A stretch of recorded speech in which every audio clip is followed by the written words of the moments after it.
अपने पसंदीदा शो के फुल एपिसोड देखने के लिए अभी डाउनलोड करें दंगल प्ले ऐप। मुझसे बात भी नहीं करना चाहती, मेरी आवाज भी नहीं सुनना चाहती।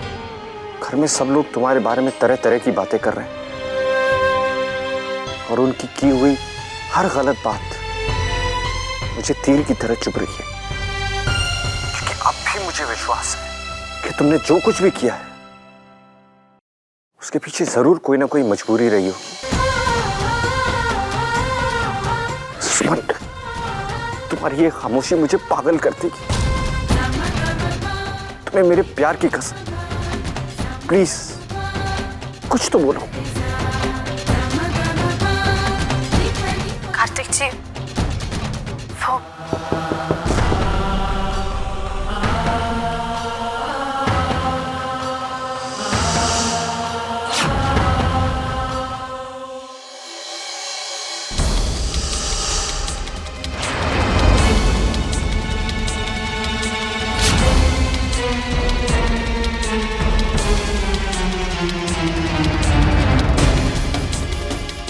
तन्मय बेटा, नीचे आइए।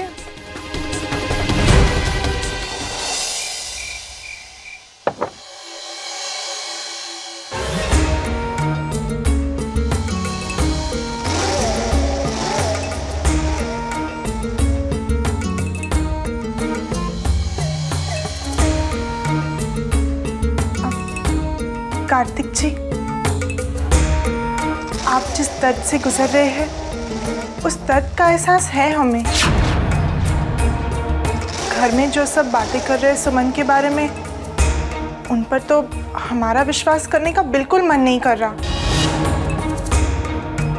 हमें भी एक बात समझ में नहीं आ रही कि सुमन ने अपने और तन्मय जी के बारे में घर में किसी को कुछ बताया क्यों नहीं, और घर में किसी को बताई ना हो तो ना सही, लेकिन सुमन ने आपको भी वो बात नहीं बताई। कार्तिक जी, आपने तो सुमन के लिए इतना कुछ किया है और सुमन भी घर में सबसे ज्यादा आपको ही मानती है।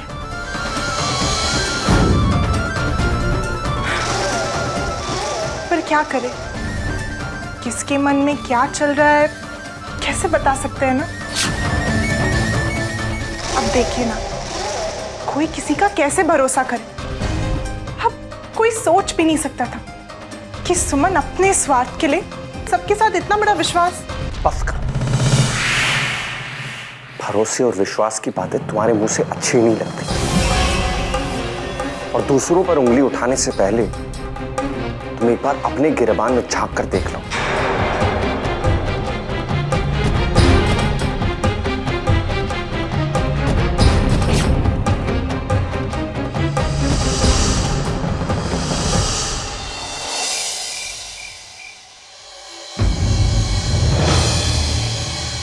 मुझे बताने वाली थी ना कि तुमने तन्मय जी के साथ शादी करने का फैसला क्यों किया।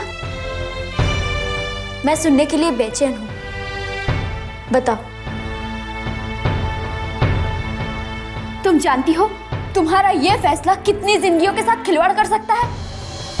कार्तिक भैया तुमसे कितना प्यार करते हैं और तुम उनकी जिंदगी इस तरह से बर्बाद नहीं कर सकती। बस एक बार बता दो, वो कौन सी सच बात है जो तुम्हारे दिल में छुपी हुई है। बताओ सुमन, बोलो। अगर आपकी वजह से हमारे परिवार पर जरा सी भी आ जाए ना, तो हम कंचन और जय का रिश्ता पूरी तरह से तोड़ देंगे। तुम जानना चाहती हो ना, हमने कभी तुम्हारे कार्तिक भैया से प्यार किया ही नहीं।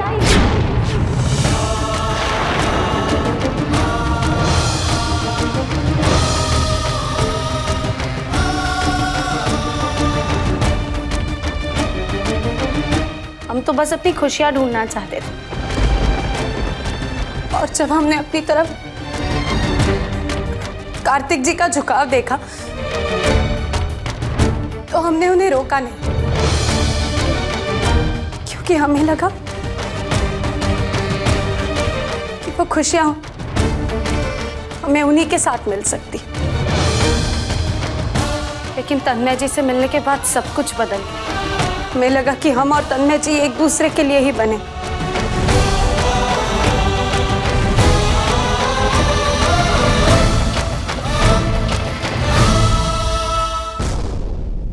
और तुम क्या कह रही थी कंचन? हमें किसी की जिंदगी बर्बाद करने का कोई हक नहीं है ना, लेकिन हमें अपनी जिंदगी आबाद करने का तो हक है ना।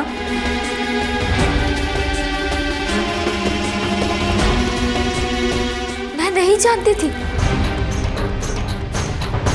कि तुम इतनी स्वार्थी हो सकती हो।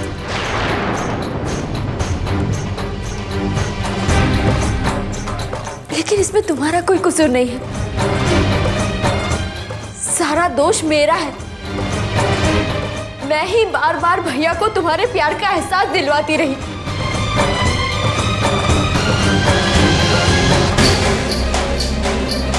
मैं नहीं जानती थी कि तुम भैया की खुशियों का नहीं, दुख का कारण बन जाओगी। उनके टूटे हुए दिल के टुकड़ों पर अपनी खुशियों का महल बनाओगी। मेरी शादी वाले दिन भैया कितने खुश थे, सोच रहे थे मेरे फेरे के बाद दादाजी से वो तुम्हारे और अपने बारे में बात करने वाले थे। लेकिन तुमने सब खत्म कर दिया।